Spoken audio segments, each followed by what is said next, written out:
Sudah mulai. Oke. Shalom, selamat malam, selamat sabat. Saya Ramla Basarewan dari Jemaat Tumoto Pondok Indah Jakarta. Pada malam hari ini saya akan memberikan kesaksian bagaimana perjalanan saya bersama Yesus selama ini, khususnya 1 tahun terakhir ini.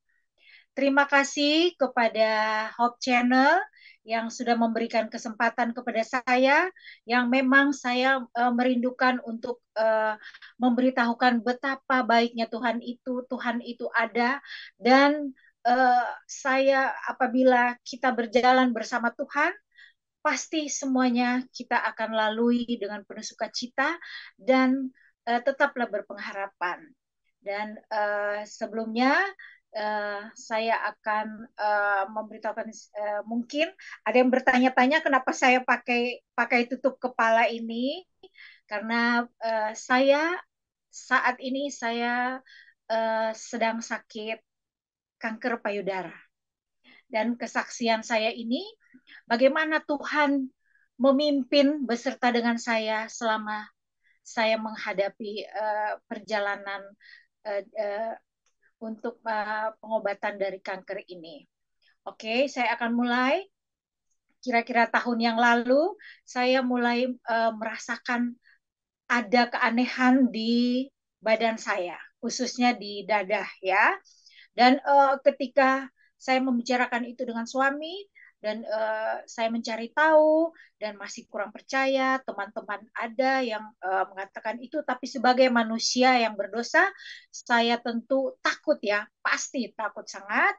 Dan pada akhirnya saya memberanikan diri dan tentunya mendapat kesempatan untuk memeriksakan diri. Tuhan izinkan saya memeriksakan diri pada bulan Mei tahun 2020. Padahal saya sudah merasakan ada yang ada dari tahun yang lalu ya. Tapi semuanya itu saya periksakan itu pada bulan Mei di satu rumah sakit kanker yang di daerah Semanggi, dan saya konsultasi dengan dokter di sana, dan dokter menyarankan saya untuk mengadakan biopsi. Oke, saya mengikuti itu, dan memang sebelumnya saya sudah berdoa. Saya tahu apabila saya akan sudah memulai step ini, dan itu akan saya ikuti. Tapi saya tidak menyangka kalau sampai sejauh ini. Lalu saya mengikuti biopsi pertama, tapi tidak di rumah sakit yang itu, karena saya menginginkan suatu rumah sakit yang memang adalah pusat kanker Indonesia yang ada di Jalan Es Parman. Lalu saya mengikuti biopsi pertama, dan hasil biopsi pertama itu belum ketahuan. Padahal sudah di tempatnya, hasilnya masih mengambang, katanya mencurigakan keganasan. Singkat cerita, dokter saat itu juga menyarankan saya untuk melakukan biopsi bedah. Dan dokter bilang, biopsi bedah dan sekalian tindakan. Kalau ada ada sel kanker, itu langsung diangkat. Dan kita diskusi, dan dokter membacakan tentunya ya kalau akibat-akibatnya semuanya, dan saya setuju. Dan saya, dok, kapan itu mau operasi? Secepatnya, dokter tahu, secepatnya minggu depan. Saudara-saudara tahu, saya waktu itu tidak siap kalau langsung operasi. Tidak siap kenapa? Saya tidak memiliki asuransi satu. Saya tidak memiliki uang satu peser pun. Dan saya tidak menyangka kalau memang saya tanya sama dokter, dokter berapa biaya operasi itu? Dokter menyarankan ke suster. Singkat cerita, suster bilang biaya operasi dan semua pemeriksaan sebelum operasi sampai semua setelah operasi adalah 60 juta. 5 hari lagi saya mau cari di mana itu 60 juta. Saya berdoa, Tuhan, saya serahkan semua ke dalam tangan-Mu, karena saya tidak memiliki apa-apa, saya tidak punya asuransi, saya tidak punya BPJS, saya tidak punya uang cash. Dan dokter harus bilang secepatnya karena saya sudah ada luka menurut dokter ya. Dan Tuhan menjawab doanya tepat pada waktunya. Saya sudah berdoa pada hari Jumat terakhir, dokter bilang harus operasi hari Rabu. Dan saya berdoa, tiba-tiba rekening saya masuk. Tuhan memberikan itu semua dari teman-teman saya. Dan dalam waktu 1 minggu, Tuhan berikan yang saya butuhkan. 60 juta tepat seperti yang diperkirakan yang hari yang dokter bilang. Hari Jumat itu saya bertelut, saya berdoa, Tuhan sudah tinggal berapa hari lagi, saya serahkan semuanya dalam tangan-Mu. Tuhan kasih terakhir, dan akhirnya saya telepon dokter, dokter saya sudah siap operasi.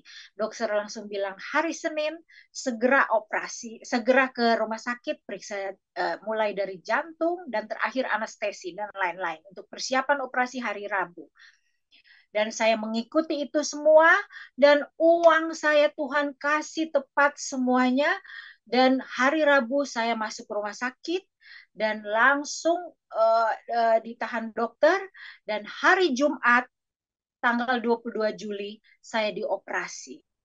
Setelah operasi, anak saya yang membayar ke kasir biaya operasi, semuanya tepat 52 juta ditambah sebelumnya. Jadi Tuhan kasih apa yang kita butuhkan. Terima kasih Tuhan. Saya bilang, anak-anak saya sampai bilang, Mama, Tuhan di mana? Saya bilang, ada. Sih kamu lihat, Tuhan kasih. Setelah Tuhan memberikan, saya ini menceritakan bagaimana Tuhan ada, dan kita jangan pernah berhenti berpengharapan, berharap, berpegang kepada Tuhan. Setelah saya operasi, masih ada lagi saya sebagai manusia untuk menjalani berikutnya. Saya dipenuhi rasa ketakutan. Saya tidak pernah sakit apapun selama ini, dan saya tidak pernah mengikuti proses apapun. Saya harus melewati berbagai macam pemeriksaan, dan saya gemetar, saya takut. Tuhan, saya takut sebagai manusia. Lalu saya bilang, Tuhan, saya minta Engkau berikan saya kekuatan dan sukacita.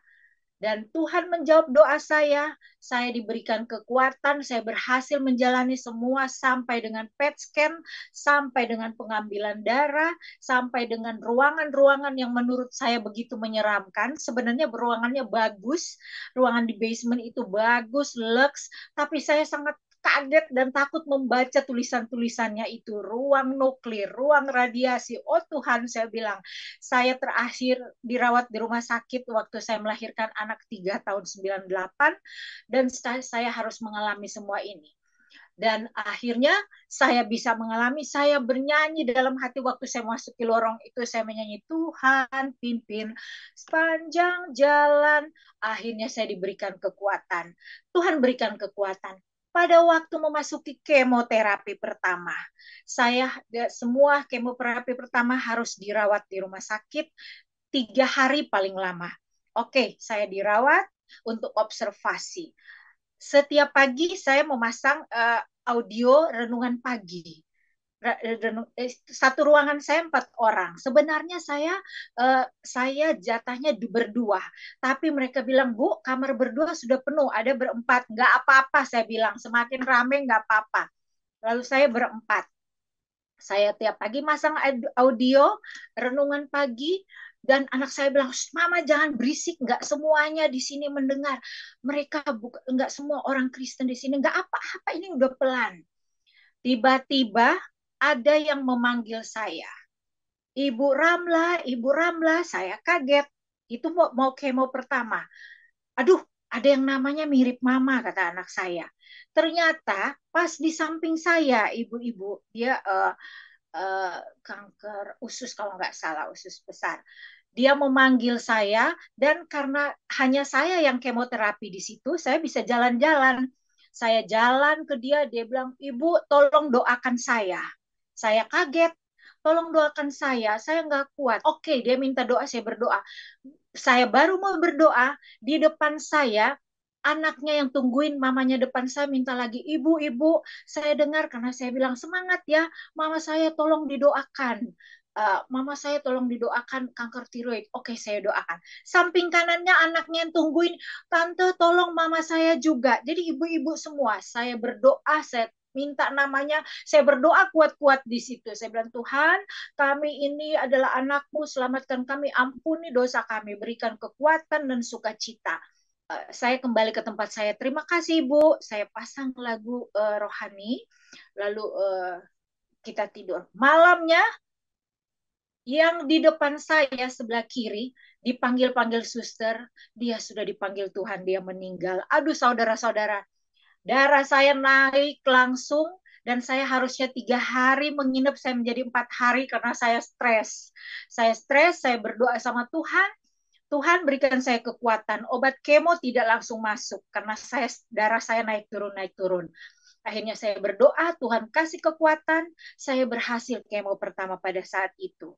Semenjak itu Tuhan memberikan kekuatan sampai sekarang saya berhasil menjalani semua dengan sukacita dan puji Tuhan, saya sekarang kemoterapi kelima, saya masih 1 kali lagi dan saya menjalani semua itu dengan kekuatan dari Tuhan. Memang tidak semua, banyak yang jauh stamina yang lebih buruk dari saya, tapi saya percaya karena saya selalu berpegang sama Tuhan, Tuhan selalu memimpin saya sampai saat ini. Kemarin, maaf sedikit lagi, sebelum saya kemo kelima minggu lalu hari Selasa, jantung saya berdebar sampai badan saya tergoyang-goyang. Saya belum pernah merasakan itu. Oh Tuhan, saya mau ke rumah sakit. Tuhan, kalau memang ini saatnya, saya serahkan semua tanganmu. Kita sebagai manusia ya, badan saya sampai tergoyang-goyang. Yang harusnya saya kemo hari Jumat, tapi begitu hari Kamis ke dokter jantung, saya tidak diizinkan untuk kemo kelima. Karena jantung saya menurut dokter fungsinya tinggal 30%. Jadi saya tidak diizinkan kemo, saya dikasih vitamin, dan hari Senin saya balik ke rumah sakit tanggal 12, periksa jantung, dokter baru izinkan. Detak jantung saya sudah di atas 50%. Jadi hari Selasa kemarin, puji Tuhan, Tuhan izinkan saya maju untuk terapi berikut kemo kelima.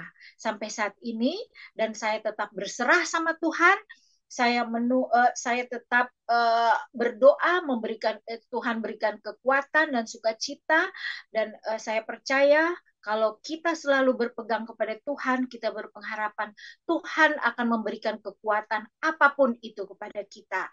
Dan inilah kesaksian saya, Mazmur 37 ayat 5, serahkanlah hidupmu kepada Tuhan, percayalah padanya, dan ia akan bertindak.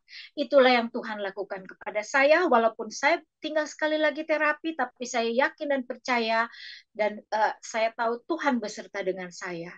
Selamat malam, inilah kesaksian saya, Tuhan Yesus memberkati kita semua. Amin.